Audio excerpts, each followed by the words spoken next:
32 மொழிகளை கற்றறிந்த நம் முண்டாசு கவிஞன் பாரதி யாமறிந்த மொழிகளிலே தமிழ் மொழி போல் இனிதாவது எங்கும் காணோம் என்று பாடிய உயர்தனி செம்மொழி எம் தாய்மொழியாம் தமிழுக்கு என் முதல் வணக்கம். உலகம் முழுவதும் இருக்கிற 7102 மொழிகளில் இலக்கிய நயத்துக்கு தேவையான 11 குணங்களும் கொண்ட ஒரே மொழி நம் தாய்மொழி தமிழ் அப்படின்னு நம்முடைய மொழியின் ஒப்பு உயர்வுகளை ஆராய்ச்சி செய்தபின் ஹார்வர்டு பல்கலைக்கழகம் ஒரு அறிக்கை வெளியிட்டிருக்கு. தேசிய கல்விக் கொள்கை, அதாவது மும்மொழி கொள்கையை ஏற்க மறுப்பதால் தமிழ்நாட்டுக்கு கல்வி நிதி தர முடியாது அப்படின்னு ஒன்றிய கல்வி அமைச்சர் தர்மேந்திர பிரசாத் பேசிய பேச்சு இன்னைக்கு தமிழ்நாட்டில் ஒரு பெரிய அதிர்வலையை உண்டாக்கியிருக்கு.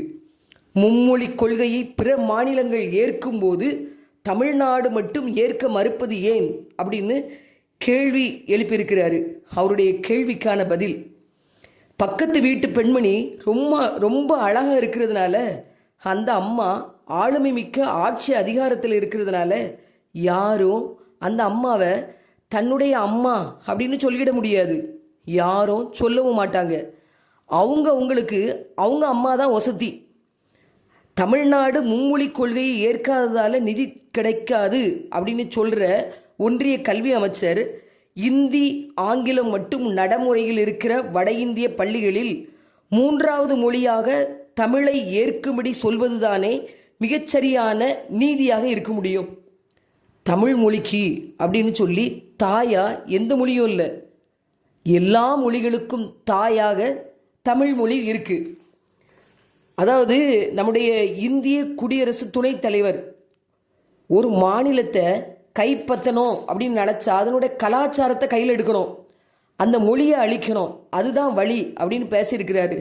இது தமிழர்களுக்கு ஏற்கனவே தெரியும். ஏன்னா போஜ்புரி, மைதிலி, ஹரியானி, ராஜஸ்தானி, சத்தீஸ்கரி இதெல்லாம் இந்தியாவில் வழக்கத்தில் இருந்து இப்போது அழிஞ்சு போன மொழிகள். இந்த மொழியை பேசின மக்கள் ஹிந்தியை ஏற்றுக்கிட்டதால இந்த மொழிகள் எல்லாம் அழிஞ்சு போச்சு. பல தாய்மொழிகளை அழிச்சு இன்னைக்கு ஹிந்தி இந்த இடத்துக்கு வந்து உட்கார்ந்துருக்கு. ஏன்னா தமிழ்நாட்டில் கேந்திரிய வித்யாலயா ஸ்கூல் இருக்கு, அது மத்திய அரசுக்கு உட்பட்ட ஸ்கூல். தமிழ்நாட்டில் இருக்கிறதுனால தமிழ் இருக்கணும், தமிழ் இருக்கு, தமிழ் ஆசிரியர் இல்லை, பாடமுறையில் தமிழ் இல்லைங்கிறதுனால தமிழ் ஆசிரியர்கள் இருந்தாலும் அங்கே தமிழை பயிற்றுவிக்க முடியாது. வாய்ப்புகளை ஏற்படுத்தி கொடுக்காததுனால அங்கே இருக்கிற ஸ்டூடெண்ட் எப்படி தமிழ் படிப்பாங்க? வாய்ப்புகளை அழிச்சிட்டா அந்த மொழியை அழிச்சிடலாம் அப்படின்னு நினச்சி தமிழ் ஆசிரியர்களை போடுறதில்ல. தமிழ்நாட்டிலேயே ஸ்கூல் இருந்தாலும் அங்கே தமிழ் மறைக்கப்படுது. அப்படி ஒரு சூழலில் கிரியேட் பண்ணி இங்கே கொண்டு வந்துடுவாங்க அப்படிங்கிற பயம் எல்லாருக்குள்ளேயும் இருக்குது. எங்களுக்கும் ஹிந்தி மட்டுமல்ல மற்ற பிற மொழிகளையும் படிக்கணும்னு ஆசை தான்.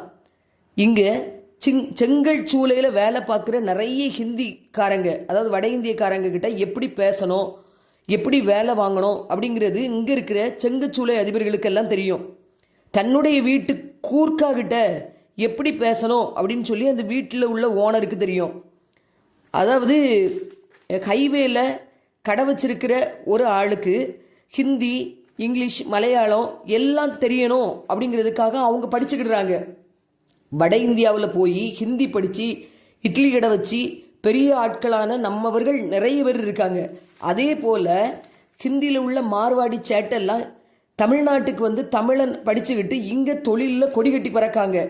அதாவது யாருக்கு எங்களுக்கு என்ன வேணும், எது தேவை, எது அவசியம், எது அத்தியாவசியம் அப்படின்னு நாங்களே முடிவெடுத்துக்கிடுவோம். நீங்கள் திணிக்கணும்னு அவசியம் இல்லை. தங்களுடைய கொள்கையை திணிக்கிறது தான் அடக்குமுறை, அதுதான் பாசிசம். அந்த பாசிசத்துக்கு எதிரானது தான் எங்களுடைய தமிழகம். வெளிநாடுகளில் பல நல்ல பதவிகளில் இருக்கிற பல தமிழர்கள் மும்மொழி கொள்கையில் படிக்காதவங்க தான் அப்படிங்கிறத இப்போ ஞாபகப்படுத்த வேண்டி இருக்கிறது. தமிழுக்கும் அமுதென்று பேர், அந்த தமிழ் இன்ப தமிழ் எங்கள் உயிருக்கு நேர். தமிழர் என்பதில் பெருமை கொள்வோம், உயர்தனி செம்மொழி எம் தாய்மொழி தமிழ் என்பதில் பேருவகை கொள்வோம். வீழாது நம் தமிழினம்.